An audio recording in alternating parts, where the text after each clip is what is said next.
Good morning, good afternoon and good evening, and welcome back to Jamie Photography.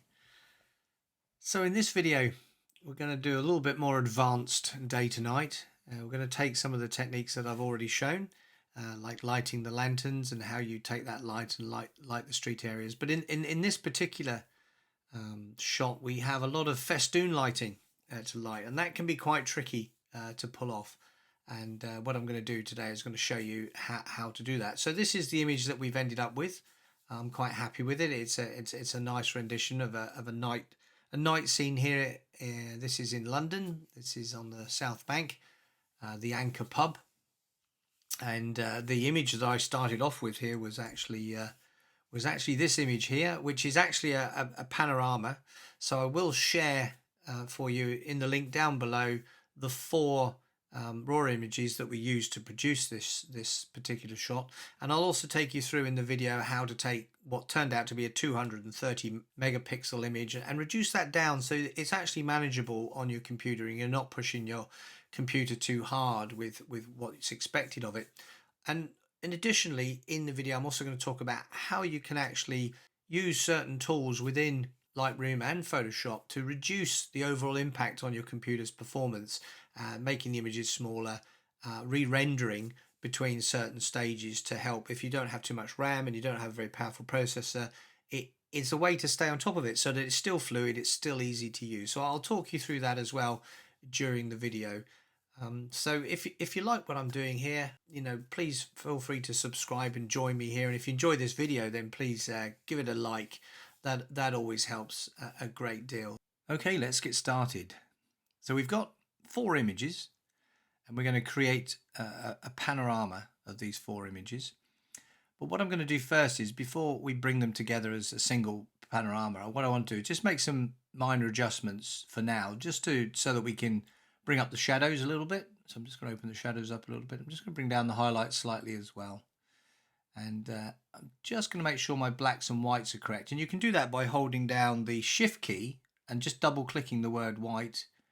And you can do the same with black. Just hold down the Shift key and it will just find the minimum and maximums within your histogram. So you can see this histogram is showing there's not a lot of light in the center ground. Everything is either in shadow or it's in the sky, as you can see from this. So, but we're getting a little bit of a clip, and if I just hover over that little triangle there, you can see that there is some blue on the flowers and like. So I'm just going to bring up the black slightly, just to try to move away from that triangle on the left hand side of the there we go. So I needed to come up to plus 24 actually, just to break away from those blacks there. So we've now not got any clipping. So that's all I'm going to do for the moment on this particular image. What I'm going to do is I'm going to hover over that image now, and I'm going to right click, and then I'm going to go to develop settings, you can see here, and I'm just going to take that there and say copy the settings. Make sure that check all is done, so we've got everything in the copy settings, and just say copy. I'm then going to highlight the next three images like this, and I do that by holding down the Shift key to work your way through to highlight all of them.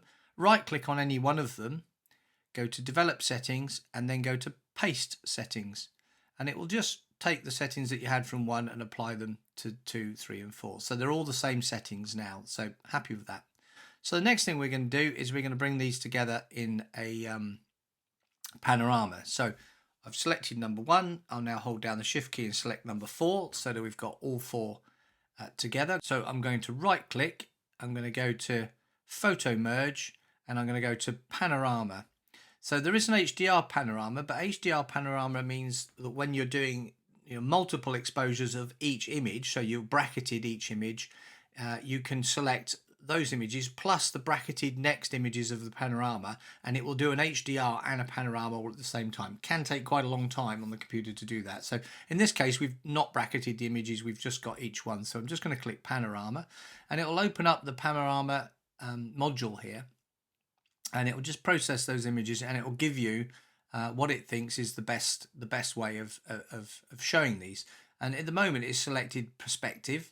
So we've got everything sort of as per the perspective of where we were standing, which is probably, to be honest, what we're going to use. But let's just try spherical. So I click on spherical, and you can see now that it's bending towards us slightly. So that can work in certain circumstances, but in regards to a building, it doesn't work very well. And cylindrical tends to amplify that even further. So in this case, it's slightly less. So that's okay. That's not too bad. But I think perspective is the one we want to use here. And then we've got a couple of options. We've got boundary warp, because you can see we've got this big area top and bottom now that's not filled in. If you slide this boundary warp, you'll actually just take the edges of here and stretch them up to the edge here. So it won't look very good for this building. If I just go all the way in one go, you can see it's just filled in the gaps, and it's stretched the perspective. So it's pulled up. So now it looks more like the spherical, sorry. So we don't really want to do that. We might want to just add a little bit, just a little bit to tweak it. That's okay. And then underneath there's a fill edge tick box. So we want the computer to actually fill this edge without moving the rest of the image. So I'm just going to click on fill edge, and it will now compute what it thinks using content aware to fill in those gaps. And you can see it thought that carried on going up. The sky looks fine. We can remove this later, this TV aerial. And you can see it's not done a particularly good job with the brickwork down the bottom here. But it doesn't matter for now. We can leave that in. We can always correct this a little bit later. So I've got auto settings ticked. If you turn that off, it just goes back to the settings that we had it when we brought it over. So in this case, I'm not going to tick that. Create stack just takes all the 4 images we've got and puts them behind the new image that we create. So we only end up with 1 image showing in our film bar. So we'll click merge, and it will now just process that up. You can see that in the top left corner. It's just going to process that into a final image. And if I hover down here, you can see they're the 4 images that we've got. And once it processes them together, those 4 images will be stacked behind the new image that it will create. You can always unstack them if you want to, just by right clicking on one of the film strip items down here and selecting, if I just show you, you can go there and there's stacking, and then you can unstack. Once it's stacked, you'll have an unstack option there to do that. So anyway, it's just processing that. It takes a little bit of time. There's a lot of work to do bringing those images together. And there we go. There's the now fully rendered. So you've got the full resolution. Let me zoom in there to 200%. So of course, it's a much bigger image now, and you can see here it's 17,000 by 14,000 megapixels. So it's getting on for 220 megapixels. So when we go over into Photoshop, we will make the image smaller, and depending on how powerful your computer is, depends on how big you want to make the image. Smaller image, obviously less memory, takes up less power. And you can do that with any image that you've got as well. If you're struggling with computer power, if you're working on a small laptop, or you're challenged a little bit by the processing power of your computer, you can always make the image a little bit smaller. You know, anything down to about 12 megapixels is more than adequate. You can print A3 with 12 megapixels without too much trouble at all. So generally, I would bring 200 plus megapixels down to probably 50 megapixels. My computer can handle that, but there's no harm in coming down to 30 or 20 megapixels when we do it. So anyway, we've brought these together. So the next thing we're going to do is just correct the perspective on this shot, and I'm going to do that by going down to transform. Here we go, and you can just click auto if you want to, and it will make an attempt. This way now it looks like it's falling off to the left, so I'm not going to do that. I'm going to click guided instead. And I'm just going to pick some edges here, the edge of this wall here. I want that to be vertical. And I'd like this to be vertical, this drain pipe here, that to be one of the verticals in the shot. Now, if I let go of that, you can see it's straightened this and it's straightened that. And it's just pulled everything better. It probably just needs tweaking slightly. So I can do that by going to the crop tool. And I can now just rotate ever so slightly to bring this end upwards so it doesn't look like it's fallen away. And this does create a wonderful amount of depth within the image. So just going to hit return, say I'm happy with that. So when we look at the overall image, we're not particularly interested in this more modern concrete building behind here. Certainly not happy about these bright orange railings. So I think what we'll do is inside crop, we're just going to crop that over to the edge here. That works fine. Going to bring the bottom up just to miss those bricks that weren't rendered particularly well, and I'm going to bring the top down somewhere around there. And we want to make sure that this is a standard sort of size ratio. So make sure that your padlock is unclicked up in the top right corner here. Click on custom, and then you can select from the different standard ratios. In this case, it's looking more like a 4:3. So I'm going to click on 4:3. Pretty close. There we go. Pretty close to getting that correct. Just going to move the whole image over just slightly. There we go. Hit return. And that's the image we've got. Now, I think the foreground is a bit too dominant and there is not enough sky in this shot. So we'll go back into the crop tool and we can just move the whole thing down. And one of the things I do like to do is I like to try to get like a curb line or a road edge or any sort of leading line you've got in the shot to fall into the corner of the crop, and that always makes it look pretty good. So hit return, and there we go. That sort of feels a lot better. Now, it's just got a blue sky, nothing going on, jet trails in the sky. So we're going to do a sky replacement for sure, just to improve this. And we're going to need to tidy up some of the mess that's on the ground here. They've been watering the flowers, so the water's come down, but we'll leave that there. So let's move over into Photoshop. So I'm going to right click on this screen here, and I'm going to go to Editing, Photoshop. Now I still use the beta version. I think it's 25.4 at the moment. I quite like to experiment with the new bits and pieces that come out early with the beta versions. But all the things I'm going to show you here are available in the standard version, current version of Adobe Photoshop. So don't worry too much about me using beta. So I'm just going to click that, and it's going to take us across into Photoshop. So here we are. So there we go. It's just opened up. So what we're going to do here is we're going to do a sky replacement because it's a boring sky. We're going to tidy up some of the little bits of mess and marks that are around, take out the aerial, and I might also think about maybe doing something with this sort of brick edge along the side here. So first thing I'm going to do is deal with the things I don't want in the shot. So this fellow down here, some security guard, I need to remove him.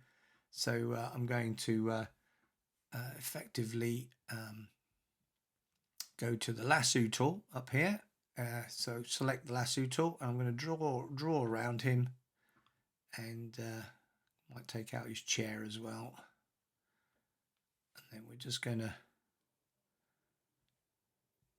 once that's complete, click generative fill and generate. Now what I do in my videos is I do speed up the generate bit. It takes about 10-15 seconds normally, so you'll just see that I'll go quiet, it will zip through. There we go. So it's managed to copy over the reflection as well. That wasn't there before, so it worked out that's what needed to be done. So that's very good. That's option 1. Option 2, it hasn't got the right writing. Option 3 is different. So option 1's the one we want to use. So we're just going to zoom back out. You saw it was a little bit grainy there, but of course we got a huge image here, and we were zoomed, in very, very close. So in terms of the size of the image, we can do, as I mentioned earlier, we can make the whole image slightly smaller, and we can do that by going up into image here in Photoshop, and then go to image size. And as you can see at the moment, even with the crops that we've taken into a place, it's about 130 megapixel image. Now the lock symbol's on, and you need to leave that on. You can turn that off or leave that on. If you leave that on, that means you can adjust just one of these and it will automatically adjust the other. So in this case, we could drop this down to a 20 megapixel image to make it very usable. So a 20 megapixel image is 6,000 by 4,000. So the ratio is slightly different here. So in this case, it's gone 6,000 by 4,500. So at the moment, we are at 810 megabytes for this particular image here, and by making the change, it will bring it down to 154 megabytes. Okay, so that's quite a big difference. And once you start getting up towards a gigabyte for an image to manipulate, if you don't have a huge amount of RAM in your computer, then it can really put a lot of strain on the computer to do that. So in this case, I'm actually going to go a little bit higher. I'm going to go 7,500. Gives me 240 megapixels. So you do have some different options for the resample here, and you've got the bicubic, which is a smooth gradient, which is one that it tends to select, and it works just fine, to be fair. And then there are a number of others that you can use to do. So for example, you can preserve detail if you were enlarging. Okay, so if you were making it bigger, you could do that, but we are actually making it smaller, so we're going to do smooth gradients. There is another one here which does work quite well, which is the bicubic sharpener, which is for reductions. That does work quite well, but we don't need any more detail in this shot, any more sharpening. So smooth gradients is fine with me. 7,500, happy with that. And the resolution is 300 pixels per inch, which is sort of standard really. You can go a little bit lower if you want to, but that's 5. And you just click OK, and there you go. You can see how much smaller that image is. And now your computer is going to be much more spontaneous in the way that it works, because you've got a smaller size. So I'm just going to put it back to fit image, and if we go back and look down here, you can see that really there's not a huge difference in terms of where we were, because the grain pattern is quite high because we're at 800 ISO. So actually that additional resolution really doesn't give you a great deal more. So it's always sensible, if you have the option, to just make the images a little bit smaller and therefore a little bit more manageable. Now let's see if we can get rid of this over this side. Let's use the generative fill function again. So I'm going to take the lasso here, and I'm literally just going to lasso around here and come down around here. There we go. Oops, that didn't work very well. So I'm going to come round here, down here, around this little bit of wall here, down off the bottom, and then you can just go outside and come back to where you started. There we go. And we'll do generative fill and generate. There we go. It's a little bit tidier there. It seems to have done quite a good job. A little bit of something there that just needs to be sorted out. So I'm just going to, again, just go around there, do a generative fill and generate on that, just to remove that. You could use the remove tool there as well, but this will work fine. Yep, option 1, option 2, option 3. So I'm going to go with option 1. Okay. So there's some scaffolding up here. I certainly want to have a look at that. So I'll take the zoom tool here, and we'll just make sure it's selected on positive, and I'm just going to go in there, and we're just going to have a look, see if we can remove this scaffolding and possibly this building. Let's see if we can see if the generative fill is able to really determine. Now this time on the lasso tool, I'm going to right click and select the polygonal lasso tool, which means we can draw straight lines. So I can come in on the edge of this wall here, start here, and I literally can come down and click and draw straight lines for the edge. We'll just go through down there, look. So it's much easier to draw straight lines when you have straight lines to follow. And then I'm just going to come up through there, come up the edge of that lamp there, and effectively join back up with where we were. So now you can see there's our crop. We're going to click generative fill and generate. There you go. It's removed certainly most of that along there. I think that you're not really going to notice this little bit along the top here. We just got this last little bit around here to take out. So I'm just going to do the same thing again. Generative fill and generate. Now I did notice that when we did this, we actually cut right through these lights, and yet it was able to redraw these lights. But this one here, as you can see, is not particularly good. Okay, so we just need to correct that. Everything else here looks okay, but I'm just going to flatten all of these layers down. So I'm just going to right click on one of the layers and just merge visible. And now it's back to a single layer. So what we can do now is we can take the stamp tool, which is this one here. And what we can do is we can make a copy of, say, this light, for example, or this light, and put it in that position. So what I'm going to do is just take the brush to a certain size, say this size. I'm going to hold down the Alt key, and that gives you a target. And when you left click now, that will take effectively a picture of that part. You see it's got a copy of that. And if I place that over here where that lamp is, and then draw it in, just draw it in there a little bit, you can see we just need to sort out the the wire in, which we can do. So I'm just going to copy that back in. I'm going to take a little bit of another snip from here, just make the brush a little bit smaller, and click from there. And I'm just going to just try and take that in there. Might be this one might be better. So just take a snip from there, and I can put that back in there, and then take a snip of this one and put it back over here. So effectively, we just need to correct that little bit of the line there. So just trying to think where I could take something from. Excuse me. Let's use the remove tool to just sort that out. There we go. And then we can take the remove tool out there as well.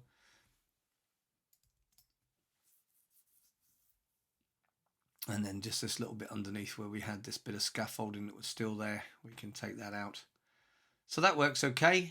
You might need to put a little tie in there, just so it looks similar to one of these ones. So we can always go back to the stamp tool, and we can just take a little tie in there just to see that it's got a tie in, copying that over. Right, so I'm happy with that. I think we need to just deal with a couple of little things whilst we're here. So back to the remove tool, take out the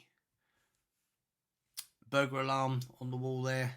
You know, if you follow my channels, I do get quite troubled by burglar alarm boxes. They do a good job, but they don't look very good in images. So that's fine. Happy with all of that. I think we're going to need to take out this this TV aerial, so we're going to take out the cable first. So I'm still using the remove tool, just going to bring that up there. We'll take out the wire, and then what we're going to do is we're just going to go around this one here, just paint over the things that we need to remove. So I'm just going to run up through here with this remove tool, just going to come up to the top for now, and let go, and it will compute what's needed, and it will draw it in. That's not too bad at all. It's a little bit awkward there, but just do that. And then just got this little bit at the top here, so just going to do the bit on the edge of the brickwork, and then we'll do this joining up that we did. So it's just going to compute that one for us. There we go. Just going to move down, that's fine. So just a little bit of the aerial left there. Right, I think that's pretty good. So we now need to just check. I think there's some rubbish on the floor, so we're just going to take out, using the remove tool, just take out the rubbish that's on the floor. Lots of cigarette butts. You're outside a pub after all, and just have a little bit of a tidy up there. I must admit, this is quite therapeutic when you start removing things with the remove tool. A bit of paper in the gutter there. We'll remove that as well. And the remove tool is an exceptionally good tool. I remember when the remove tool first came out, before we had generative fill, and we were so impressed with what could be done with this tool. Very, very impressed, because prior to that, the Heal tool certainly was nothing like as good, and we used to have to be quite artistic in the use of those tools to really be able to take things out of the image at the end of the day. But now we're very fortunate to have some wonderful AI-based tools that give us the ability to remove objects from the scene without little to no major issues. You can literally just click and remove, you know, which is really, really good. I thought the water coming down here was probably a bit much earlier. It was just sort of, so I'm just gonna take that out.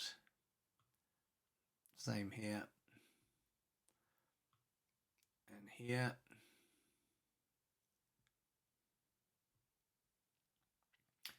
Now, if you've got a little gap like that, you can use the remove tool and it will put it back in. Interestingly, it doesn't just remove, it does also add. So where you have a gap in anything, you can use the remove tool just to put it back in again. So something to think about. I'm just going to put that along there, you see. So there you go. You see how I put it back in. So I think we're pretty good. I think the next step is to do the removal, sky replacement, sorry. So let's just come over here. I thought there was something here. There was a little bit of mess there. You You can see where we did that generative fill here. It's not perfect in the joint there, but when we zoom out, it becomes much less difficult to see when you're at full image size. What I would do is normally I would do smaller 1000 pixel squares when I do the change. It just takes quite a bit of time to do separate squares to remove it, because that's the maximum resolution of generative fill is about 1000. So, and even then the resolution is not perfect. So here I just grabbed the whole thing, which was quite a large fill. So, you know, for now we'll accept that for this image, but normally I would certainly give it a little bit more time as we go through. Right, so now we're going to do a sky replacement. So we're going to go to Edit, we're going to go to Sky Replacement, we're going to pick a sky. I have a sky already there, it's just one of my sunsets from my sky pack. I'm just going to use that one. You can use the flip to flip it from left to right, so I'm just going to tick that and see if we can put it on that side. That works quite well. Over there, a little bit darker over here. Happy with that. Do we need to do anything with the edge? Well, we can zoom in on the edges here and have a look. And it looks like it's done a pretty good job, actually. I don't think we need to do much with that. Let's just fade the edge slightly left to the right and to the left. I think to the left is slightly better.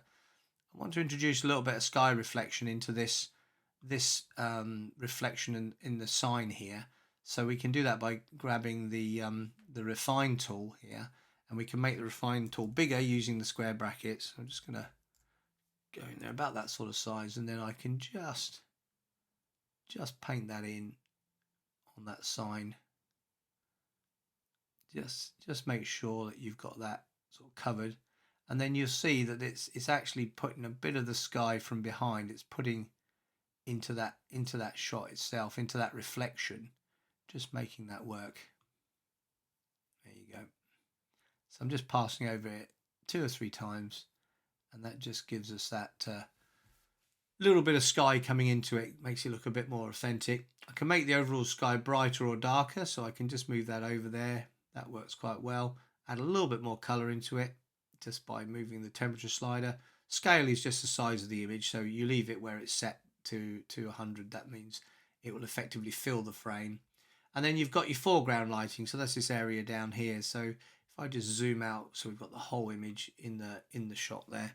So let me just show that there, and you can see here we've got foreground lights. If I go to the left, you can see the top of the roof there to the sky is a lighter. If I go to the right, you'll see that it's darker, which is where we want to be. Edge lighting, similar sort of thing, but it's the other way around. It's now the sky versus the foreground. So again, I'm going to go a bit to the right, and then the color adjustment is the color of the sky affecting the foreground. So if I go all the way to the right, you'll see that the colors are sort of transferred in. If I go all the way to the left, they're more back to their natural colors. Well, in this case, we've got quite a red sky. We'd like to bring that in and to affect the overall scene. So once we're done, we can select new layers or duplicate layer. In this case, I don't want to see all the layers associated with the sky. I just want a duplicate layer with what we see. So I'm just going to say OK. And as you can see, it's created. There's the before, there's the after. That's where we're at. I don't need that background shot anymore, so I can right click on that and delete that layer. And the reason I take it out is it makes the file size smaller. It keeps it very manageable in Lightroom. Otherwise computers can struggle a little bit. If you want to keep all of the information there, then when you export from the sky replacement, do it as additional layers, and then you've got all those layers plus the background layer, so that you've still got that if you want non-destructive working, so you can go back later. I particularly, once I'm happy with what I've got, I just want to move forward, keep the file size relatively small, helps the computer stay on top of the problem. So I think we're as good as we can be here. There's a little something down there in that bottom corner there. Just going to hold the space bar and have a look. A little bit of mess down there, so we'll go back into the remove tool, and we'll just have a quick tidy up on these items. And as I said, not too happy about the water running down the path. We'll just get rid of that as well. There we go. And let's just take out that mess that's under there. There we go, perfect. There's a glass there. Look, somebody left a plastic cup. Excellent. Okay, so I think we're good. So I think we're ready to go back into Lightroom, and we can do some day to night. So to do that, I'm going to go to File, Close, and then I'm going to go to Save. And the reason I do File, Close, Save is that I don't want it running in the background in Photoshop anymore. I just want to put it back into Lightroom, and that way, there it is. That way, you're trying to keep the amount of memory that the computer is having to use at any one time to a minimum. Keep the speed of your computer up. Not everybody's got the fastest computer, and there's no need to be honest. You just need to manage your memory and not keep it full of things that you're not necessarily using or in fact that you want. So we're back here in Lightroom. We're going to do a bit of a day to night on this. So we've got some nice lanterns that we can light through here. We've got some windows we can light, some other lights. But you know what? I'm going to show you how to light a festoon. These rows of lights here. Now, it will take a little bit of time, but I'll show you initially what we're going to do, and then I'll speed the video up as I do the rest of them, just so you can see how they turn out. So first thing I always do to do a day to night is we need to darken this scene down. Okay, so we're going to take the exposure tool and we're going to darken the whole area down. Here I'm going to go minus 1.75. So it looks very dark now, but of course the key to day to night is to relight the scene. So one of the main areas is we need to relight the sky. So the first thing I'm going to do is go into masks. I'm going to select sky as a mask, and it will pick the sky up for me. There we go. And it also bleeds slightly into the top of the house there. And you can, now we've got the sky selected, we can just bring up the highlights. So this area over here, which is where the sort of sunlight was coming from, can be brought in. So I've just brought that up, and maybe even open up the shadows just a little bit, and you'll see that brings some life into the clouds. Did you see that? I'll just put that back. Look, if we go from where we were to where we want to be, you can just see this more interesting light up here.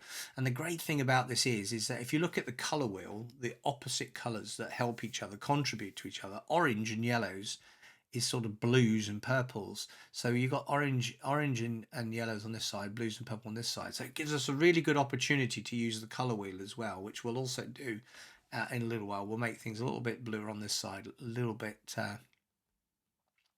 more orange on this side. So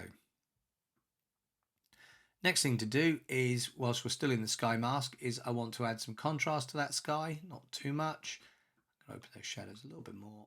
That's nice. And then I'm going to add some clarity to the sky. Now watch the sky, watch this, look at that. You see how that just comes alive. You can put too much in. If you go too far, it can look a little bit unrealistic. But in this case, I think about 60 looks quite nice. And I'm also going to pop a little bit more saturation into that sky. Not too much, just probably around about 15. So we really pick up those blues, and we also pick up these oranges over here. So that sky is looking pretty awesome, actually. So now we've got to do the foreground. We've got to do the lighting in here. So the first thing I'm going to do is I'm going to light these festoons, because once the festoons are lit, I can then add the lanterns in and look at how the light will affect the overall scene. So let's take the festoon here. I'm just going to zoom in. We've got 200%. We're just going to go in here and use the space bar, and we're going to pick one of these lights. Now, how we light these is we take a mask, and we take a radial gradient, and we take a little radial gradient like this, and we pop it over the lamp. Now we overlap slightly. That's important to do that, and we make sure that our let me just go down there. Our radial gradient has a pretty good feather, right? It's really important. So I would go for about 80 on the feather. Now, if you go to 0, you can see it's a very hard circle. But if I go up to 100, it's got a very soft edge. If we take it back to about 80, that means that more light will be focused on the center part of it. In fact, we probably could even come down a little bit more to 70. So now when I bring the exposure up, it turns the light on. Did you see that? If I hover over here, there you go. So that's on or off. Really gives you a very good look.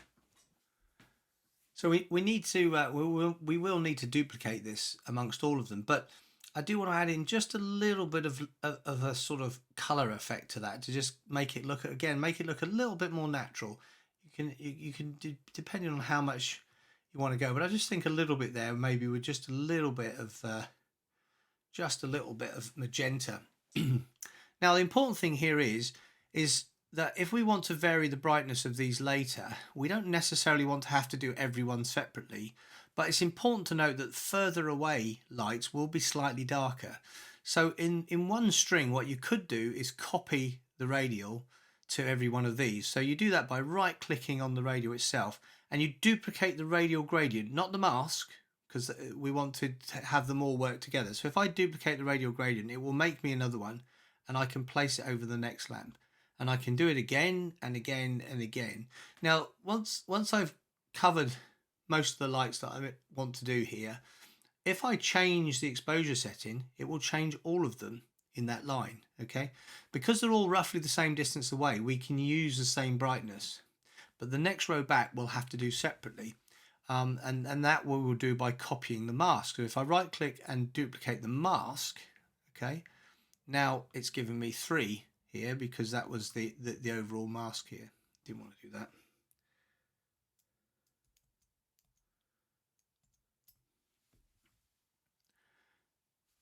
So I'm going to just work along this line, and I'll do, but let me just show you, to do the next line down, what we will do is we would need to create a new mask, and we would take a slightly smaller one in this case. There we go. Just going to take that over there, place it over the lamp, and we would brighten it up so it was slightly less bright. All right, it's important. So if it's what it looks like is what it needs to be. Let me just add in that little bit of color again, and let me add in a little tiny bit of magenta. So that light needs to be slightly less bright than this one. Okay, so I'm looking at those lights thinking, well, they look okay. Let's come out away from that for a second, and that looks the same brightness as these. So what we need to do is this one here needs to just be slightly darker. Okay, so we can just drop that back slightly, not too much, just a slight difference. It's a bit too colourful. And that would be how you do. And then of course what we would do here, we'd right click, duplicate the radial, and we would just, off we go again. We would just work our way along using those on the lamps themselves as we go. So I'm just going to speed the video up and fill in all of these festoons. It will take a little while, but hopefully the speeding up will only be a minute or two. So I'm just going to carry on right clicking and duplicating the radial as we go.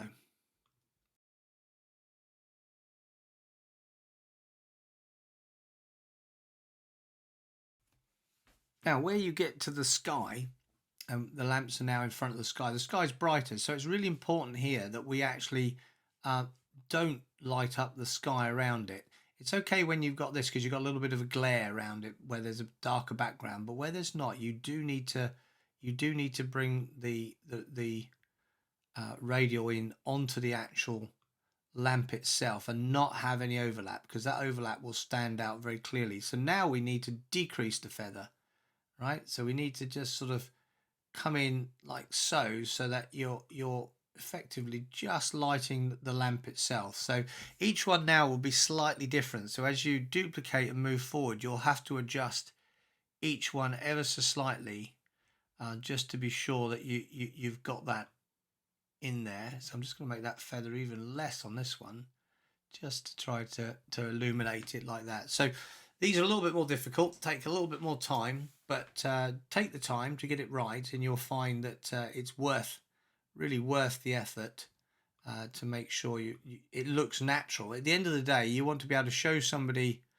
these images and for them to think, well, I'm not sure whether that is real or not. You know, ideally they think, well, it is real. So that's the idea. But of course, one thing I always say to people is I never profess to say that that's how the picture was taken. I always explain to people how it was done.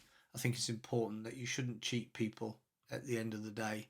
So that's looking pretty good. So I'm just going to use the same one. Well, I'm going to drop down to the next line, and I'm going to continue adding these in. So I'll speed the video up again.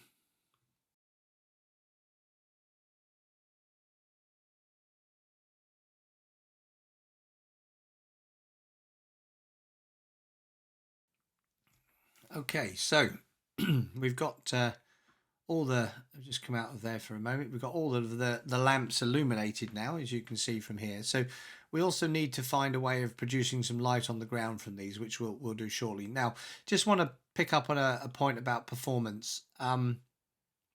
Depending on what machine you're using, depending on how much memory you've got, depending on the processor speed, the number of radial gradients will have an effect. A Windows machine, for example, for some reason struggles with lots of radial gradients. Once you get past 15 or so, regardless of how much memory you have, it can be a little bit challenging. I don't know why there is such a difference between Windows and Mac when it comes to the use of gradients, radials and linear gradients, but it can be an issue. If you find that you're starting to slow down after you've put 10 or 20 in, all you do is you right click on the image, you edit in, you go to Photoshop, okay, so it opens as a new dash edit in Photoshop. You then immediately go to File, Close, and Save, and it comes back into Lightroom as an additional TIFF. But now everything's been rasterized, everything's been rendered into a single TIFF, so you don't have all of those radial gradients running in the actual Lightroom. So then you can continue to put more radials in, and if it starts to slow down again, you do the same thing, pass it over to Photoshop, bring it back, and it will re-rasterize it. And that way you can stay on top of some of the performance issues that you might get with multiple radial and linear gradients as you go through. So the latest Macs with the M chips don't seem to have a problem at all. I think it's all to do with the memory architecture in terms of how quickly the processor can communicate with the memory, because it's all on the same chip at the end of the day. I think that's the reason, but you can see there I've added something like 70 so far of these, and it doesn't change the performance of the machine at all. But if you do struggle a little bit, then do as I say, pop it into Photoshop, bring it straight back, and that will re-render the scene, and it will take away that problem, and off you go again with more lights. So whilst we're here, we're going to light the lanterns as well. Let's do that. So the normal process for lighting the lanterns, as you're probably aware, is to take another radial gradient here, make it just slightly bigger. I'm going to put the feather to maximum. I'm going to cover the lamp. I'm just going to zoom in so you can see what we're doing on there. So we're just going to go over to this lamp, hold the space bar down to move over. And where are you? There you are. So you can see we're going to put the center of the radial where the lamp would be inside the lantern itself. I'm going to bring up the exposure to maximum. Just going to add a little bit of just a little bit of noise reduction in on there, because the grain, there's quite a bit of grain there, so just add a little bit of noise reduction. And then what we're going to do is we're going to just going to come in a little bit, just going to remove the radial gradient where we don't want it. So we go into the gradient here, we subtract a brush. That brush, we're going to have the flow at 100%, and we're going to have a tiny bit of feather. So whatever we do, we're removing, effectively when we paint, we're removing that that radial gradient. So I'm going to make the brush a little bit bigger, but what I'm going to do is I'm going to come in on the edge of the lantern, like always, overlap slightly, hold down the shift key, and effectively draw around the edge of the illuminated part of the lantern itself. So just coming in there. I see I've got auto mask on, apologies, just turn that off. So we just come back in there and we can just cut through, and you can see where we've been there. Auto mask allows you to manage the different tones within your mask that you're creating. That for this we're effectively just going to take everything out. So I'm just going to make the brush a little bit smaller here. Now if this here is a little bit, this is about the right width, which works quite well. So I'm just going to click at the top there, line up at the bottom, and then just press shift click to get that line in there. Now sometimes it can be very harsh. You can see this line can be extremely harsh. If I just undo that, what we can do is we can just add in for the next part a bit more feather, okay, and then we can do the same thing again, but this time we can, with the extra bit of feather in there, you'll find that it softens the edge just a little bit more. Can you see that? It's a little bit softer. And in this case, I think we can actually go probably just a little bit more on the feather and just take the brush size down one size, and then we can we can come in like that. So you've got this softer edge, which it does particularly when you're between two bright points, does work quite well. You can also soften the edges of these as well if you want to. So we've been all the way around there. I'm just going to zoom out slightly so we can see a little bit more of the lantern itself. I'm going to go back to 0 feather, 100% flow. I'm going to make my brush bigger now because we've effectively been round here. And I'm just going to go around and just paint the rest of this radial gradient out. So the only bit that's illuminated is the lantern. Now, if I hover over the mask, you can see where the mask still remains. So there's still a little bit there, and there's still a little bit there. And I thought I saw a little bit over here, and some up the top here as well. So just going to get rid of that. So hover over there again. Now we're clear. Everything just a little bit at the bottom. So that's the mask itself. So we've lit that lamp. Now you might think, well, that's not really very bright, yeah. But you can always bring up the highlights a little bit more if you want to as well. And you can see it's starting to emphasize as though there's a lamp in the middle. But what I tend to do now is I tend to right click and add another one. But before I do that, I just want to add some color into this lamp. So I'm just putting in some color there, 45 in temp, just a little bit of magenta, just to balance it off, just a tiny bit. And then we're going to right click on there. We're going to duplicate the mask this time. So we've got the same thing again, but this time we're going to make this one smaller, quite a lot smaller. So it's the size of the light bulb that's in there effectively. There we go. A little bit bright, so I'm just going to darken that down just a little bit. And one thing we will do in a moment is we're going to put some light on the wall around here, and so this will all go very much brighter, and then we can go back into these masks to adapt them. So I'm just going to create a new mask and take a new radial gradient, and I want to put some light on the wall. So I'm going to put this one effectively over the lantern itself. Just orient it as though the light's going to come from there, and just bring some light up on the wall here, add in that little bit of colour that we've got to match. Now, as you can see, it's too bright now. This bit's too bright, so we'll need to darken that down. So you just go back to the previous mask.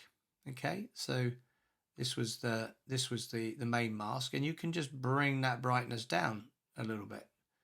Right, so that was the lamp in the centre there. So we'll just go back to the one before that, and we can bring that down.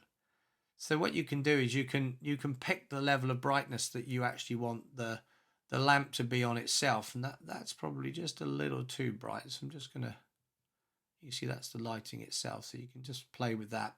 Now, what's important when you do the lighting coming away from a lamp is that you add clarity, and you watch here, add clarity, and you can see how it picks up on the walls. But when you add clarity, it does add brightness. So you can just back that off again. And we can actually even bring this down a little bit if we want to light that area. But what's important is this has got a metal cowl. So light isn't going to go upwards. So whilst we're in here, we're also going to take that mask there. We're going to subtract a brush. But this time we're going to have quite a lot of feather, because we need to feather away from the edge. And I'm just going to take a small brush from here, and I'm going to click here and go up and away, and you can see I've just drawn a line there with maximum feather. I'm going to do the same on this side, just draw up and away. Then I'm going to take a slightly bigger brush and just work my way away. So all we're doing is removing, that's all we're actually doing is removing the light that's coming from this lantern. So that edge needs to be even more feathered. So what we do is take a slightly bigger brush. We now drop the flow down to about 30-40%. And we draw up on that line, literally just draw up away, and you can see that we create a softer line coming away from the lantern itself. So that just gives you a little bit more of a natural look. It wouldn't light back in over here, so we'll go back to 100% flow, just bring the feather down a little bit, and I'm just going to take that bit away over there. We don't want it lighting up that area over there, because that is in shadow. Out over the top of the wall there. So there we go. So happy with that. There's a little floodlight here, little emergency light here. That's probably quite white, like an LED light. So what we can do is we can take another radial gradient here, and we can take a little tiny narrow one like so, just like that. I'm just going to make it a bit longer because we'll cut the ends off. Put it in the center, give it a boost.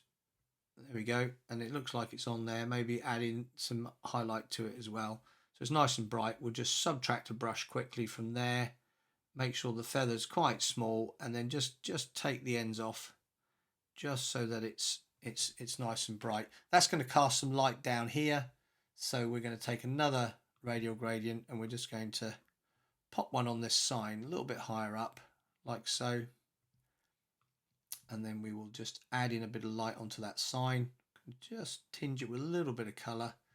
But this bit's a bit bright along the top, so same as always, subtract a brush. Going to go with quite low feather, 100% flow. Just going to come at the end there, click, shift, click, and then we can just take out the rest of that one above. So you can see that that's just given us that sort of illumination of the sign, if you like. But it's a whiter light. This is a more orange light. So just going to remove those last bits we've got in there. Just saw that during the mask. That's it. There we go. Okay, this light's going to light some light on top of here, so we're going to add to this particular. We're going to add a brush. We're going to go to 100% feather. We're going to have quite low flow, and we're just going to add some more light on top of these flowers. Same over here. It's going to be picking up some light on top of the flowers. Yeah, we also need to. There's probably a light inside here. There's probably a light inside here, so we're going to create a radial. We're going to pull a radial down from inside as though there's a light inside there. We're going to boost it, give it some color, just to see where we are. Add in some clarity. There we go. But we need to take that bit away. Like always, subtract a brush. We'll make sure that the feather is very low, the flow is very high. We can cut along the bottom of this sign here, like so.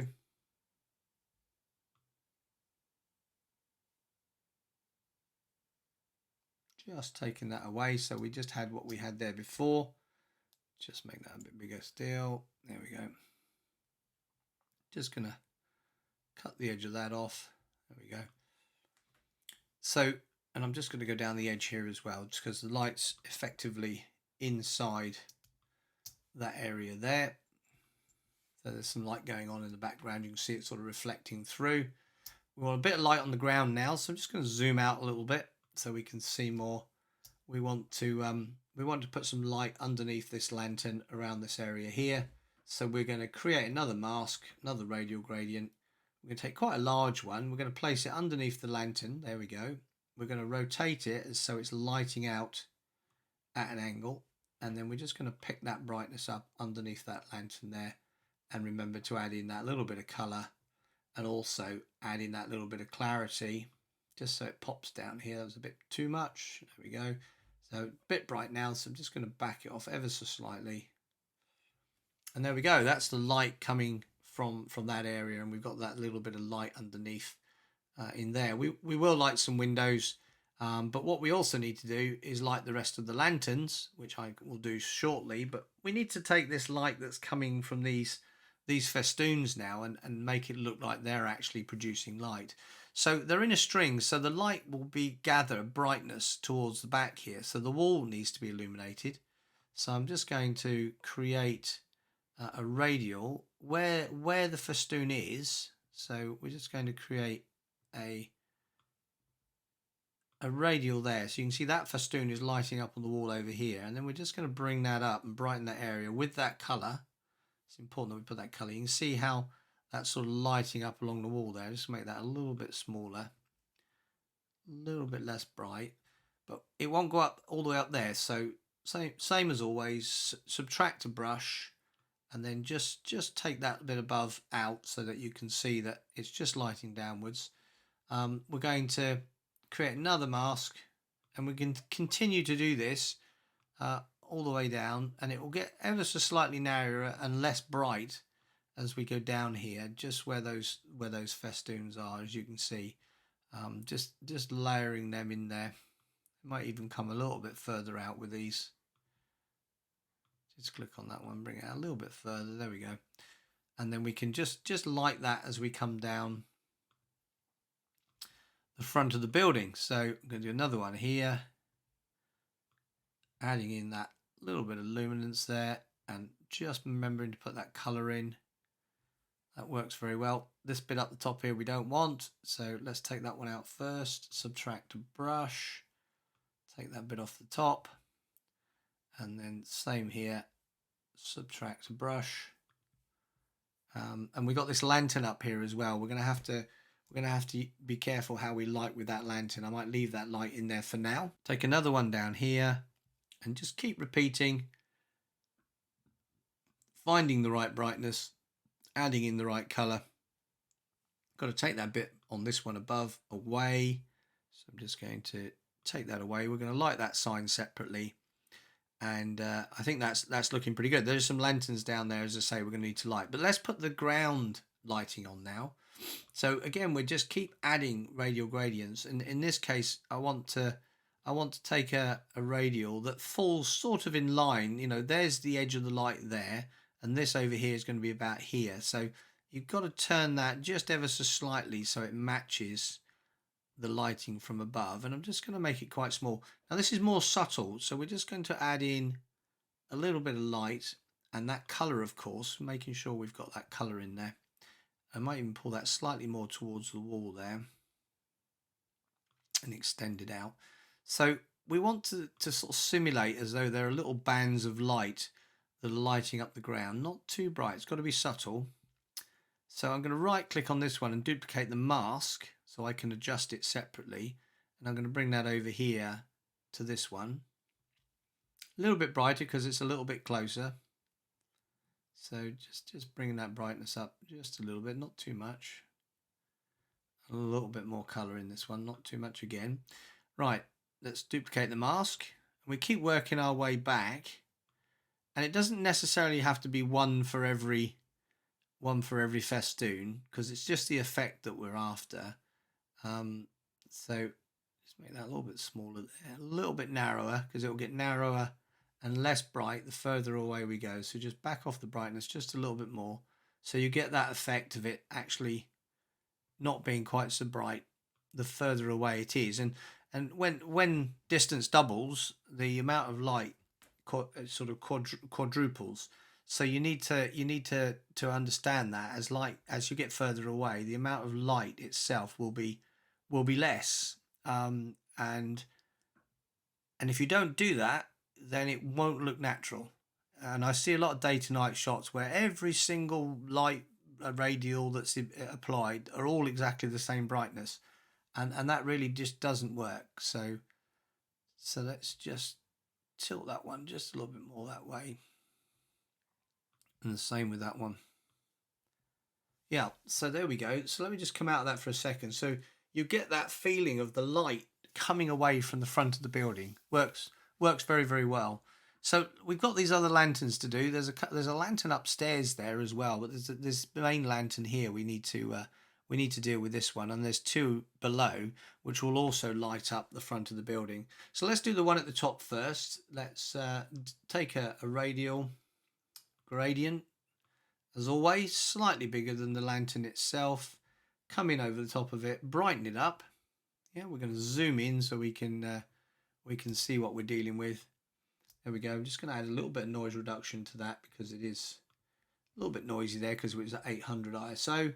I'm going to subtract a brush. In this case, the brush is going to be zero feather, maximum flow. We're just going to come in there, click, shift click to work our way around this Victorian style lantern. I do love these style of lanterns. They are beautiful.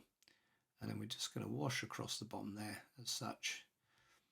And because the other radials we did previously are on a different layer, effectively they're on different mask layer. They're not affected by the new one that you're applying here. Let's just put a little bit in for that framing. So click, shift click. That's good.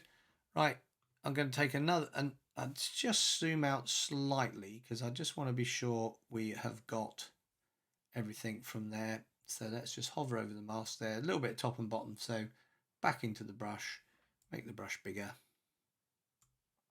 and just take the rest of that away above and below. Hover over the mask. There we go. Right, now we're going to click, right click, and duplicate the mask again. And then we're just going to put that lantern inside, as we always do. And that's fine. So we need to light up around the area again. Now, rather than just using a radial, we could also just use a brush. So we could go add a brush, and we can put the feather up at 100% and have relatively low flow. And what we can do is we can build the light up ourselves, put it on the flowers here. Let's raise that flow a little bit more. And then we could put that in there, and it's the same colors as the lantern already, as you can see. So we can just paint that all in there and just show that much brighter. I'm just going to go back to the previous one here and just to bring it down slightly so it's not too bright. A bit of color in there. So yeah, you can just use a brush to add to it. So that's also quite a positive way of adding more light to the area. So let's just take that again, just a bit more light there. Keep clicking on the other one. There we go.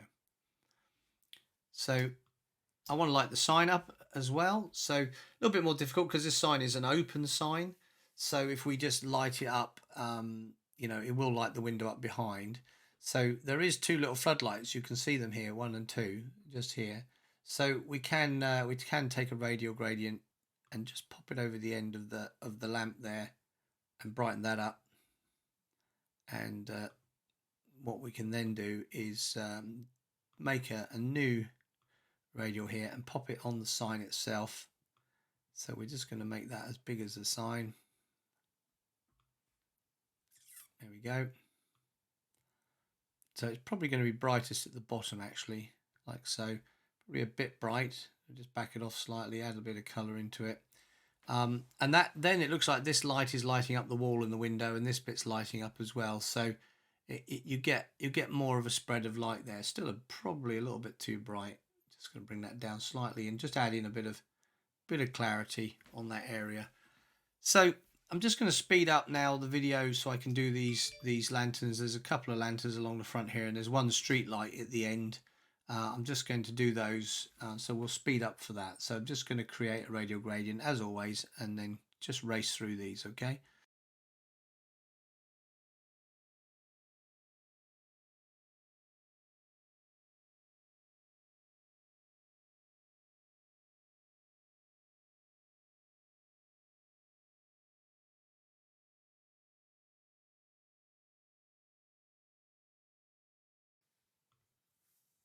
Okay, so we've got all the lights illuminated. We've got the front of the building looking pretty good. There's a couple of dark spots.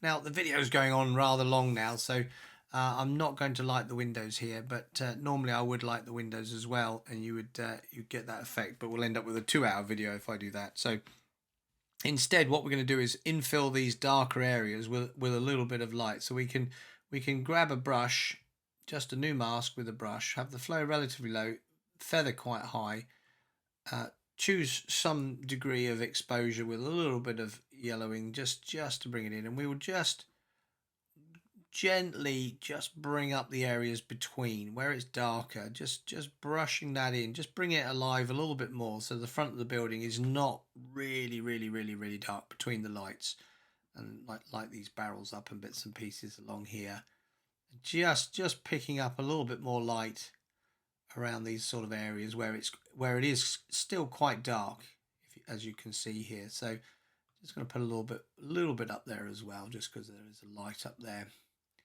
Just picking that up. So it just means that you don't end up with these really dark patches in the shot. And you know what? I'm going to say I'm pretty happy with this. I might just add in a little bit more of a post-crop vignette just to bring it alive a little bit more, and we'll just adjust the final balances here. So let's just go down to effects. Let's bring in a post-crop vignette, probably about 25. Always go to the feather when you bring in a post-crop vignette and just bring that out. It just brings it alive a little bit more.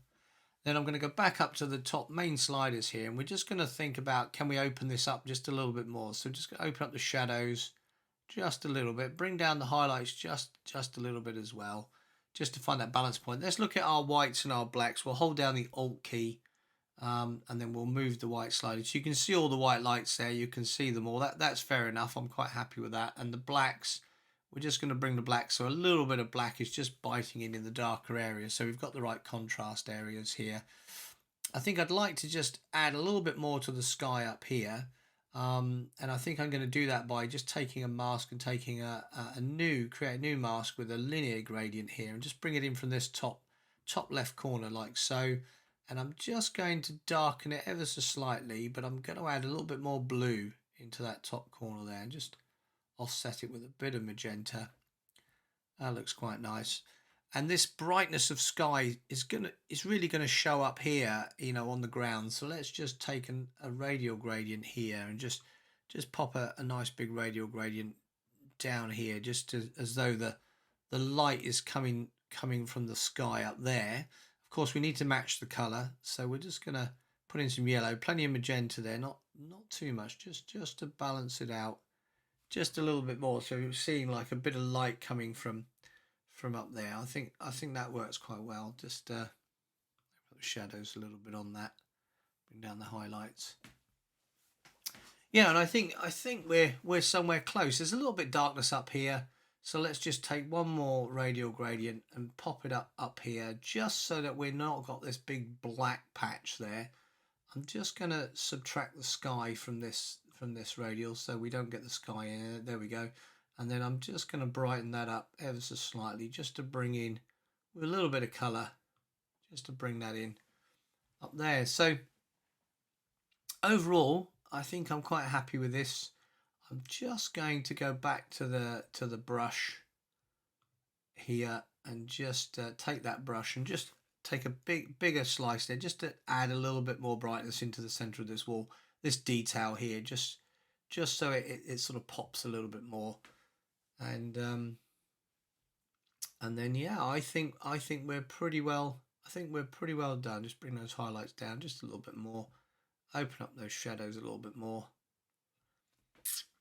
Yeah, I think I'm going to call it there. So sorry for such a long video, but when you're doing a more advanced day to night, particularly if you've got things like festoon lights in there, it can take a little bit more time. It is quite challenging, but I hope you enjoyed the video. I really do. If you've got any comments, feel free to drop them down below. Always welcome your questions as well, and any tips that you might have. And if you did enjoy the video, then please click like. That always helps. And if you haven't already subscribed, then it would be great for you to subscribe and join me here on YouTube. Having a great time. So for now, I'm going to say bye-bye.